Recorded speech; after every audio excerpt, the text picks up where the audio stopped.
Hello and welcome to the next episode of our Let's Keep the Conversation Going series. I'm joined today by Emma Hollingworth, who has just become LSL's Chief Distribution Officer. So, a brilliant job. Emma's an experienced business leader and someone who has operated in our mortgage sector for over 20 years. During this time, there have been bumps along the way, and Emma will discuss some of these challenges as we go through the next 30 minutes. It'll become clear exactly why mental health and well-being is especially important to Emma. So, morning, Emma. How are you doing? I'm all good. How are you? Hey, exciting times. Yes, yeah, it is. I'm super excited to get started and get going. It'll be good. Look, it's a brilliant job, and I know look, you've had some high-profile roles over a number of years now. And as I said in the intro, I know you and I have known each other for a number of years. But Number of can you just years, take yeah. our audience through maybe a whistle-stop tour of your career? So where did it begin, and then how have you got to this brilliant role with LSL? So I my first job in financial services, I thought when I got the job, it was for an accountancy firm, but it turned out it was an independent financial advisor, um, which I found out on my first day. I was 17, sold my first mortgage when I was 17. And yeah, I've been in the industry ever since, really. So I spent a number of years as a broker, probably, I don't know, 6 or 7 years as a broker at different places, which I loved actually. But then when I first met you, I think I started working for a really small network, mortgage support network in Leicester. Um, and since then, really, distribution at various places like Intrinsic, which is now Quilter, Mortgage Advice Bureau, mainly looking after proposition and well, mortgage proposition really in sales. And then went over to the dark side or the good side, whichever way you want to look at it, which is lending. So worked for a couple of lenders, HSBC, but also spent some really good years at MQ in the tech world, fintech for mortgages. So yeah, it's been always mortgages. I'm a mortgage geek, I would say, and yeah, I wouldn't have had it any other way. Why? So obviously, great that you've been across that both that distribution and Yeah. lending side. But I know the thing that I'm passionate about, Emma, is just people receiving good financial advice. So people being placed in an informed position so they can make good choices. So my why is look, I hate robo advice, I hate the aggregators.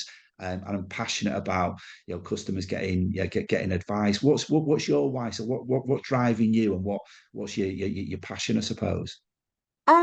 So it probably is the customer, but also advice. I think advice is crucial. So, even if you look at the new tech that's coming over the hill, the AIs of this world, and I did a lot of that at MCube and Empowered, but I don't think it's going to replace good old fashioned advice. There's no evidence anywhere, especially not now the market is like, creeping up to the 90% advice that people don't want advice. They want to talk to somebody, when they're taking the biggest financial leap of their lives. And I think technology can help and streamline and assist and help gather all of the relevant data and the trusted data and the information and all of that.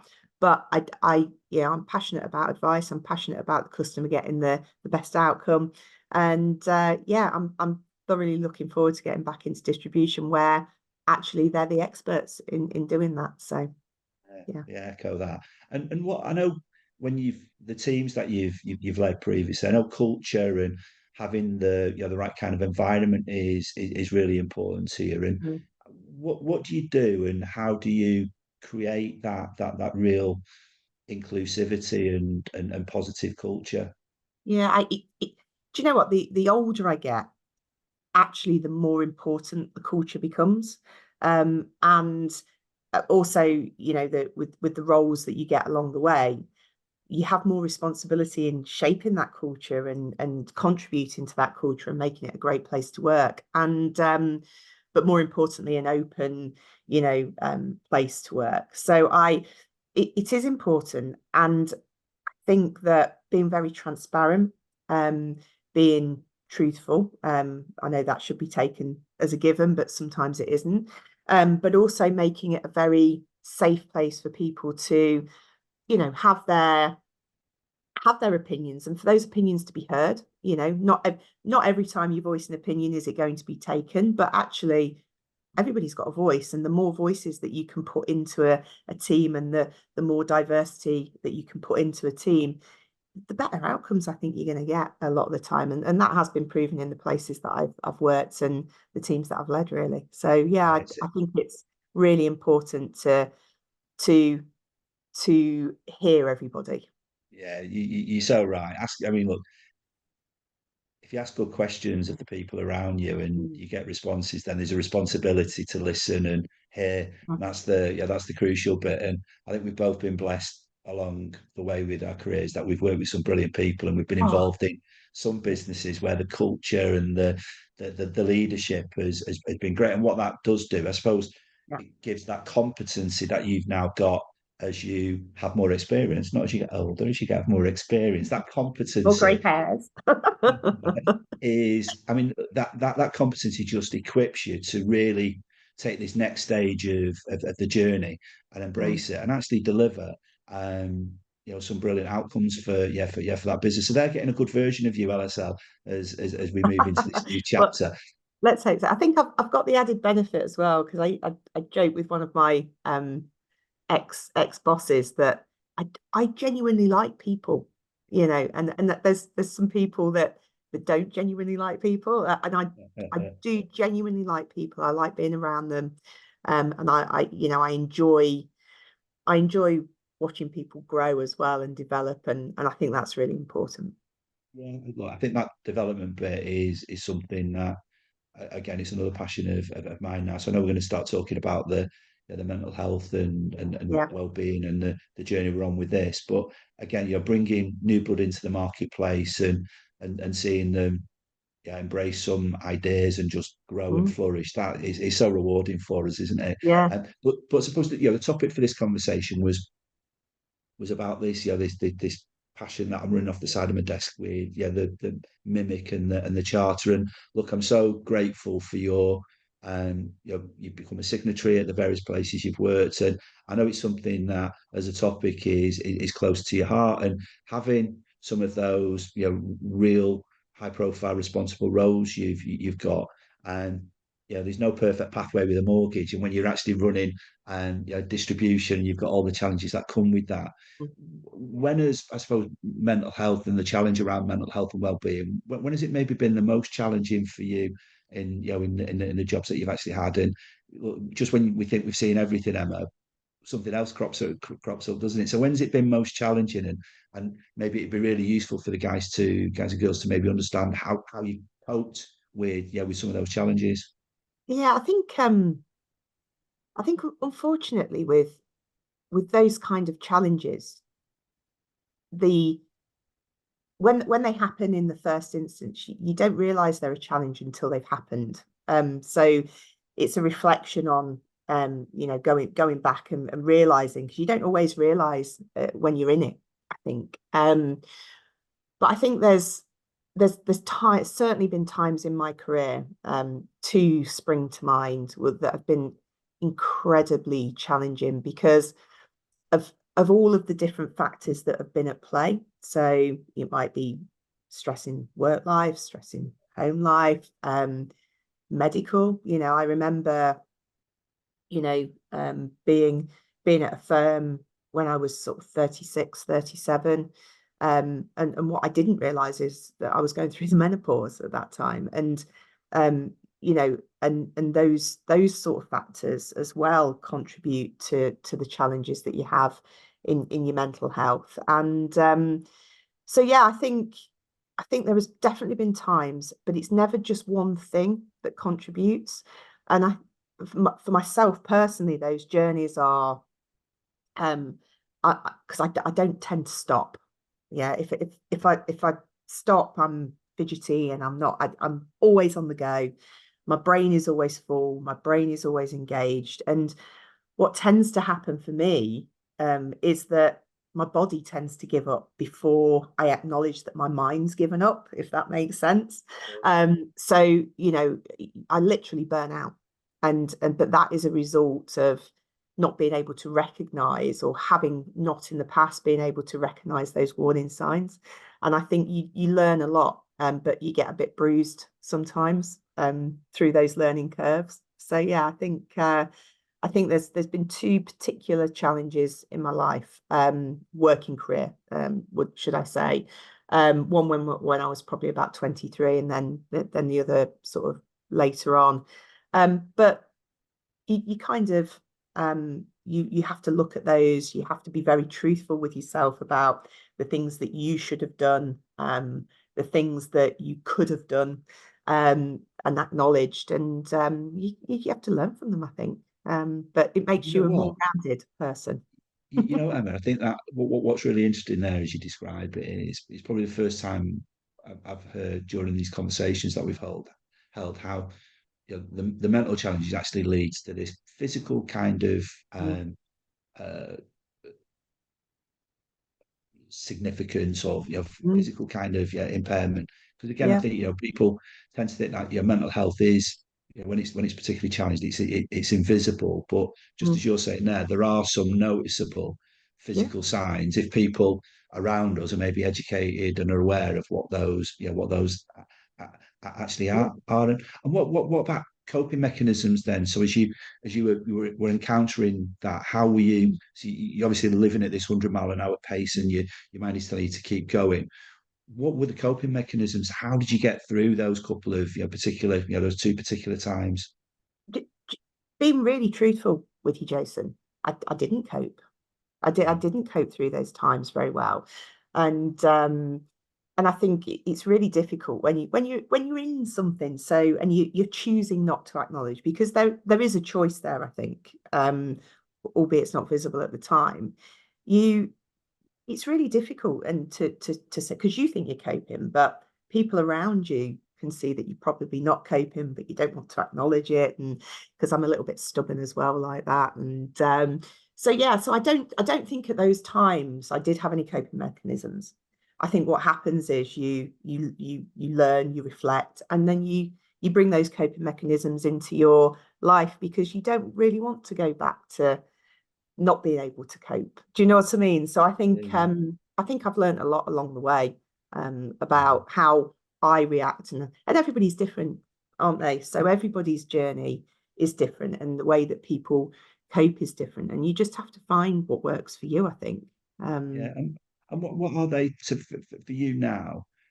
What are what are those coping mechanisms now? So are they like trigger signs that you now recognize, which makes you think, well, okay, I need to do this now? Are there some triggers? And if so, maybe what are they? And what does it cause you to, yeah, to yeah. do? Because I think it'd be really useful. You know, we get a real, you know, varied listener audience, and I think, you know, some people will be going through, you know, some challenging times, and some people will maybe recognize some of the, yeah, the triggers that you've got. So what are those triggers, and then how do you cope? Well, I've already said that I really like people, and I think my first telltale sign of when I'm not on what I would call top form is that I just want to be quiet. I just want to be, I don't particularly want to go and join that conversation. And I kind of retreat a little bit. And I'm not sure that people would notice massively. Those that I'm very close to would notice. So I just feel myself wanting to retreat, and I'm not a quiet person, but I get quiet. And then it's sort of, I get tired. I get tired, and I can't really be bothered to do anything, which isn't me at all, because as I say, I'm always on the go. And then I get, and it's really funny. It's like this metaphorical cloak that goes on. And yeah, and I've got very, very used to recognizing those signs. Um and now, what do? I go to hot pod yoga, I go for a walk, I've got a dog, I pick up the phone and I speak to somebody, I surround myself with people that you don't have to you don't have to actually talk to. You can just sit quietly with if you want to, and you know, do those things and rest. It's, you know, as I say, I probably burn out physically before I burn out mentally, and it's just about just being kind to yourself, which in the past I haven't really been ever so kind, in the sense of I've just ignored it and ignored it and ignored it. And so yeah, I think they're my signs. But as I say, everybody will have different ones, I think. And what I think what's important is that I used to think to myself, oh, you know, there's people with more on their plate. There's people that have got, you know, far bigger problems, but actually it doesn't matter the size of your problem, because different problems affect different people differently, and therefore you should never dismiss something that you're feeling because you think that it is, you know, not it's not as big as what somebody else would feel. I think that's one thing that I've learned as well. If it's affecting you and it's bothering you, then you know, you need to address it before it gets a little bit too far. That's great points. And I think when you operate in our sector where there's this focus on delivering a solution for others, either an individual mortgage or just for the Yeah. people around you, having actually focusing on yourself and putting yourself first doesn't come naturally, does it? So No. I think it's a real key message for Yeah. for people listening about start with yourself. So whether it is that yoga, the walking the dog, the talking or resting, or Yeah. just actually meeting up with your pals and Yeah. not talking, just feeling in that environment where it's just that safe space, isn't it? It's just that comfortable space. Well, and also it's, you know, that cliche of it's okay not to be okay. Yeah, because in the past, if somebody asks me if I'm okay, yeah, great, thanks, how are you? Right? Because it's just an automatic reaction. And actually, a lot of the time, people are asking you and don't really want to know if you're okay. It's just something to say. So sometimes if you say, well, no, I'm not actually okay, it could catch people off guard. And there's certain people you could do that to, and certain people that you can't. But actually, it's all right not to be okay. It's all right to say I've you know, I've had a bit of a bad day, or this is bothering me, or that's bothering. And I think the older that I've got and the more experience I've had, it's, you know, not appropriate to tell everybody you're having a bad day, but you know, it's all right not to have a good day. Yeah, It's all yeah, right. and I think that what we found is we've built I suppose, the signatory um, audience within MIMHC is some of the best practices we're starting to see and materials and assets we've got on the site are just reflecting the advanced stages some of these businesses are actually on with their mental health and well-being journeys. And I think we're trying really hard, the co-founders, to ensure that we really serve the needs of the sector and ensure that some of these best practices can really be lifted and dropped into maybe the smaller brokerages that we see. But asking a Yeah, question, how you feeling on a 1 to 10, is a different kind of question. It unravels that extra layer of the onion it rather than does. how you're feeling, and Yeah. it's just getting that language right. If we just go back a little bit to, I suppose, the couple of challenging times, just interested in the support you receive from maybe the leadership or the people around you, because again, I think what's been clear over recent times, Emma, which is great. There's been more of the leadership within our sector actually stepping forward and talking about some of the challenging times. Because let's face it, we've all had it. We're not immune to having the challenges that come with the daily grind. But what is clear is that there's been different supports, I suppose, examples that are in place where there's been some brilliant examples of leadership and an exec team stepping up to support. And there's also been some terrible ones where it's still a bit of a stigma, attached to, it's a sign of weakness to actually indicate I'm not feeling okay. So I'm just interested in how was your support as you went through those couple of times, and how have you seen that develop and evolve with maybe other organisations you've ended up working with? Yeah, I think looking back, I mean, I'm 47 now. So, you know, we're talking 10 years ago, you know, my last challenge. And so there's a couple of things really. I think there didn't appear to be any support, but also there was no acknowledgement from me to anybody that I needed support. Yeah. And so that, I think that's a byproduct of not wanting to admit that you couldn't cope, because actually it was such a fast-paced environment, and it was almost bragging rights if you were on your laptop at 6 o'clock and not off your laptop till 10 o'clock at night, and that was the culture, that that was that was the normal. And if you didn't do that, it's, well, why aren't they doing that? Do you know what I mean? So I think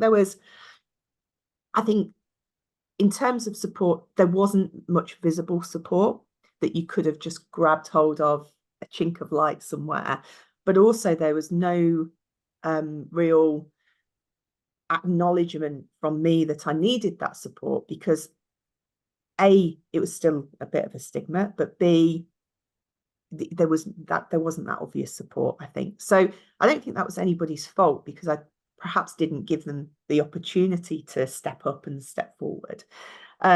But certainly in my career since then, I'm very, very mindful, if I've led a team, or even colleagues, within different parts of the business, I'm very mindful of a change in mood, a change in temperament, a change in, and if somebody is having a bad day or they're off, my automatic reaction now isn't, oh my God, what have I done? Right? Because that's always, my automatic reaction is, I might check on them tomorrow to see if they're in the same frame of mind. And if they are, then maybe I'll ask them if they're all right, or how are you feeling on a scale of 1 to 10, or something like that. Because I think, me, but also a lot of the other people that I work with, they do have a lot more sense and a lot more understanding and a lot more sympathy about the modern day pressures. So I think you're more aware of them. And I think in certainly the businesses that I've worked in the last 10 years, I think, I haven't felt those barriers, if that makes sense.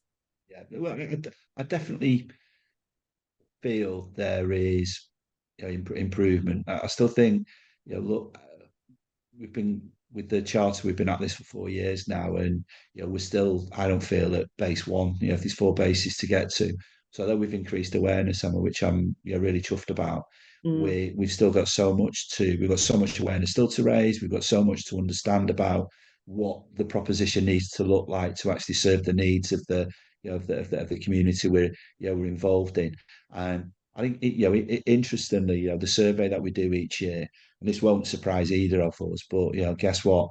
The respondents still not getting enough sleep, still working longer hours than ever. But I think what was interesting, and interesting in you viewing this, was mental health had actually appears to have got worse over the last 12 months, even though we've got more people working from home or having this hybrid environment. So if we look at that, maybe kind of panacea that we thought working from home and having a hybrid environment would have maybe pre-COVID, to actually being in the reality of it now and seeing 67-68% of the respondents working from home permanently or on hybrid, but still finding it a struggle. It was a bit of a surprise to me, that one, when I saw that. So I wasn't surprised that working longer hours and still close to burnout because of not enough sleep. And we've got to get that work-life balance, work-life integration that you touched on better. But what about this kind of working from home hybrid environment, still not necessarily seeing a positive result in terms of how people are feeling? I mean, I can only really talk about, me in that hybrid situation. So I'm a bit of I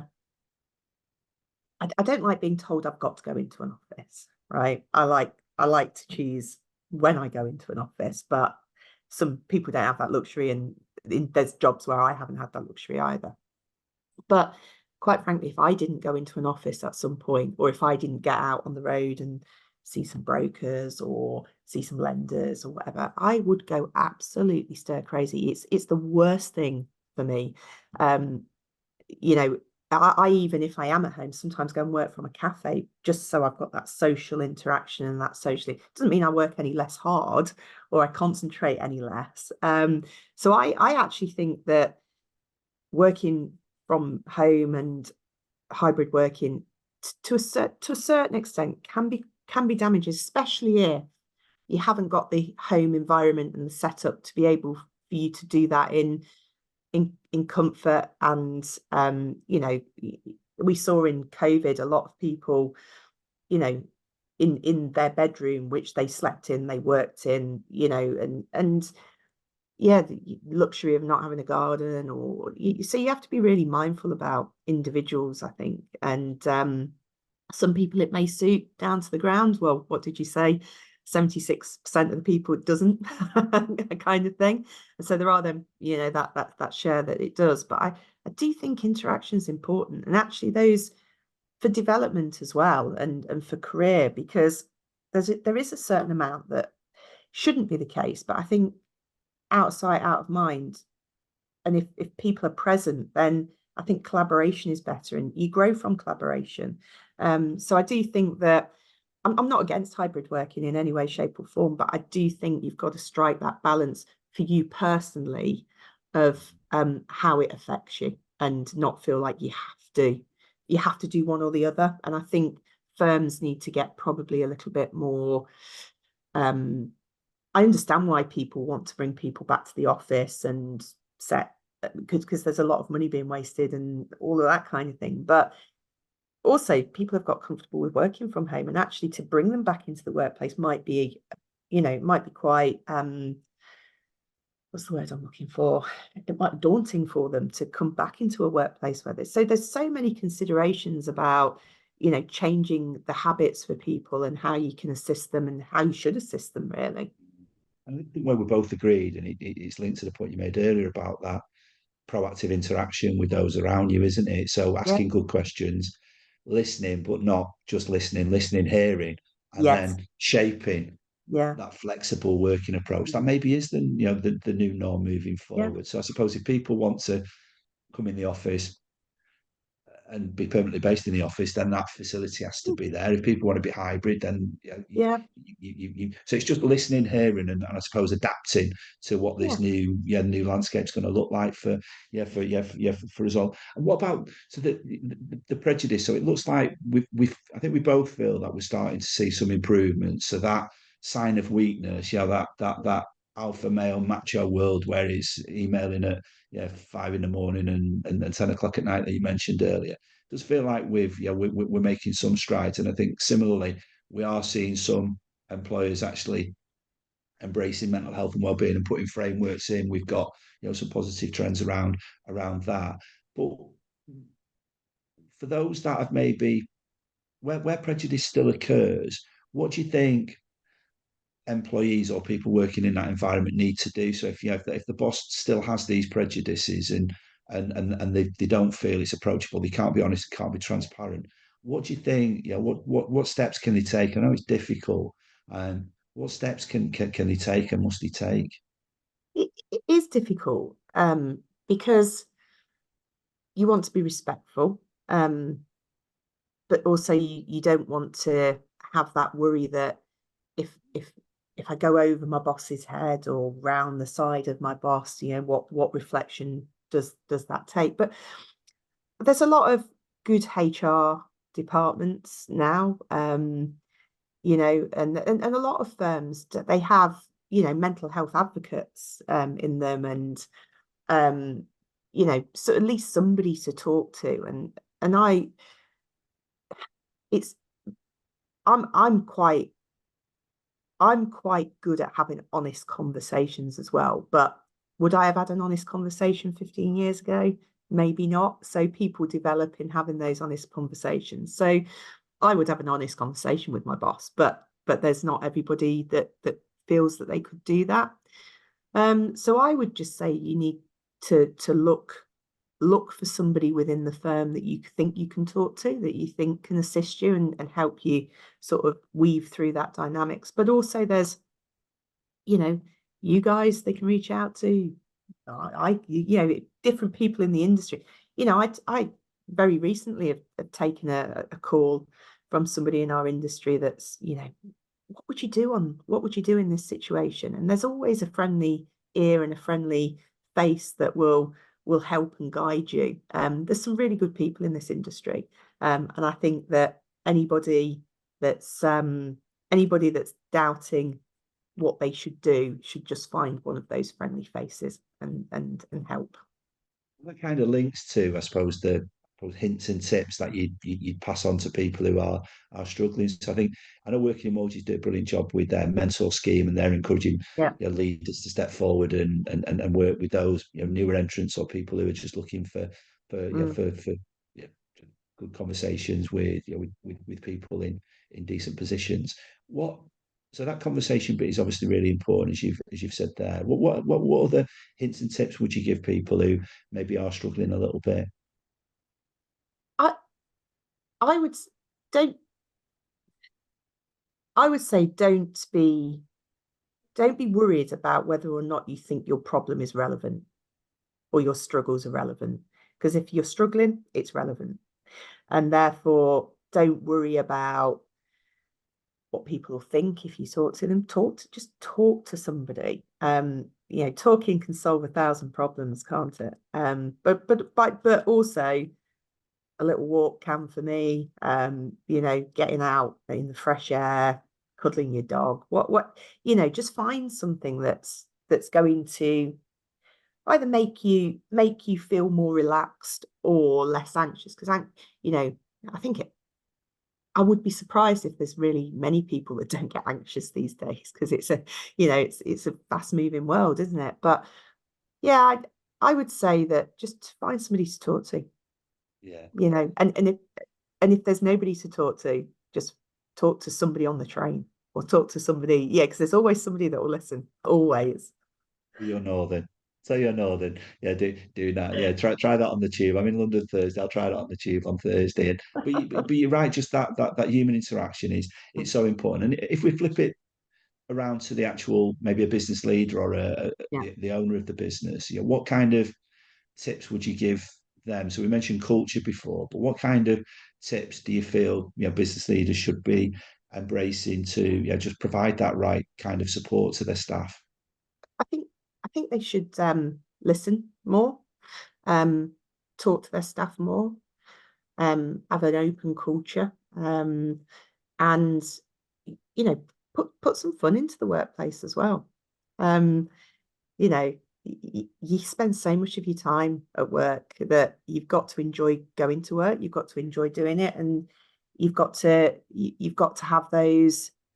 I'm not talking about going out and getting drunk on a night out because that's not for everybody. But there's so many activities and charity things that you can do together, and I think it's just about creating that culture where the office is open. People want to come into that office because it's a good place to be. It's a fun place to be. It's an open place to be. And they'd rather do that than sit at home in their bedrooms or their offices or their living rooms. And I think that um, for leaders of businesses to work through and listen to how they can create that for their people, I think is really, really important. Before I summarise, I'm conscious of time and I'll try and keep it to about 30 minutes. So before I summarise, because again, it's some brilliant points that you've actually made there. Is there a question maybe that I've not asked that I could have asked, or was there anything else around maybe the subject that you wanted to just point out at any point today? No, don't I don't think so. I think the not coming forward to tell somebody that you're not all right because you don't think the problem is important enough or big, it doesn't matter. If you're feeling something, you're feeling it. And I think it's just so important not to dismiss your own feelings, because those feelings, they build and they manifest and they fester a little bit, and it can lead to you unnecessarily having to burden that. You know what I thought, the point you made earlier where you were talking about your own personal challenges, and there was no blame to that support function that was sitting around you at the time, because at times, I mean, just as you've said there, you've got to hold your hand up and say, Mm. I don't feel great here. But if Yeah. if we said about that focus on yourself, and it starts with before you can serve and support others. It starts with looking after yourself, doesn't it? Yeah, yeah, it doesn't. No, you don't have to do that in a selfish way. You just have to be very mindful that if I don't turn up on tip-top form to work, then I'm no good to that business or to the teams that I lead. And look, it's impossible for people to turn up every single day on tip-top form, right? But actually, I now know how to manage myself, to make sure that even if I'm not on tip-top form, I still have the equipment to be able to lead those teams and that firm in the way that it needs to be led. So yeah, but that, and if people are listening and think I'm not there yet, look, it's taken me a very, very long time, and I don't think I've sussed it all yet. So Hey, listen, that's a few, yeah, some brilliant points there. I think tackling things head on, focusing on yourself, being honest, transparent, having conversations, and excellent pointers. And I think you're recognizing when people become quieter or they look particularly tired and they don't seem present is something. There's a responsibility that whether all stages of management now have to really become expert into to support and serve the needs of the team, the coping mechanisms. So the yoga, the walking the dog, the talking, the resting, and having that safe space sometimes, even not to have loads of conversation, but just to sit with friends and just feel comfortable in that environment. Absolutely ace. So look, I think LSL are really fortunate to be getting you with all this competency, and I know the culture and the that inclusivity that you'll drive will be brilliant for LSL and for you as you embark on this next step of the journey. So really appreciate your honesty today, Emma, genuinely, and grateful that you put your hand up to be part of this conversation series. And so really wish you so much luck in the new role, and you're a good person, and just wish you so much luck. oh, and thank you for having me. And I think the work that you guys are doing is so important. And yeah, I would have been grateful. Well, I am grateful, but very grateful for this a long time ago. So yes, thank you very much for having me.